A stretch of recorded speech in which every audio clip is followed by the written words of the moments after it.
Hi, everyone, and welcome. This week, we continue looking at Volume 2 of The Spirit of Prophecy. We are particularly looking at the life, teachings, and the miracles of our Lord Jesus Christ. We will be reading 5 chapters that show us who Jesus is, what he values, and how he meets both people's physical and spiritual needs. So, let's take a quick look at what lies ahead. We begin with chapter 6, which is titled The Temptation of Christ. Right after his baptism, before his public ministry could even begin, we find Jesus heading into the desert for 40 days and 40 nights to fast and pray. It is there that he has a direct confrontation with the devil. From this chapter, we can learn from Christ's own example what it means to resist temptation. Even while suffering humiliation, hunger, and contempt, Jesus fought off Satan using the same words God once gave Moses to speak to a rebellious Israel. Man shall not live by bread alone, but by every word that proceedeth out of the mouth of God.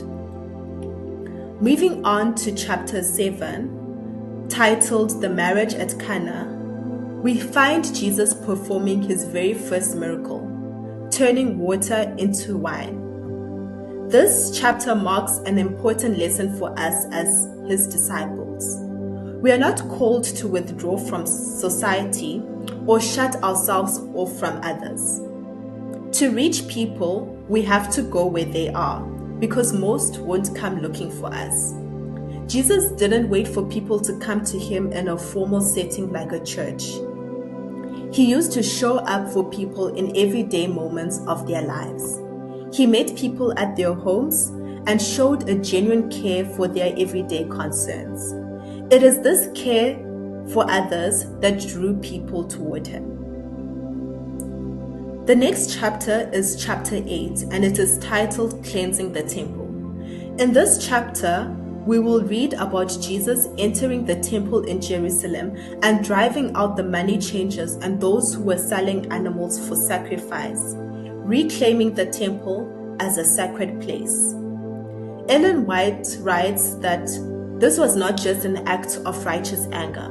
Rather, it was in this moment that Jesus revealed his deeper mission. Just as the temple was meant to be a dwelling place for God, so is the human heart, and Jesus came to cleanse it of everything that crowds out his presence. 1 Corinthians 3 verses 16 to 17 says, "Do you not know that you are God's temple, and that God's Spirit dwells in you? If anyone destroys God's temple, God will destroy him. For God's temple is holy, and you are that temple." We then move on to chapter 9, which is titled Nicodemus Comes to Christ. Moved by Christ's demonstration of authority and power at the temple, we find Nicodemus, a ruler of the Jews, coming to Jesus by night. He seeks the truth, yet fears the disapproval of his fellow religious leaders.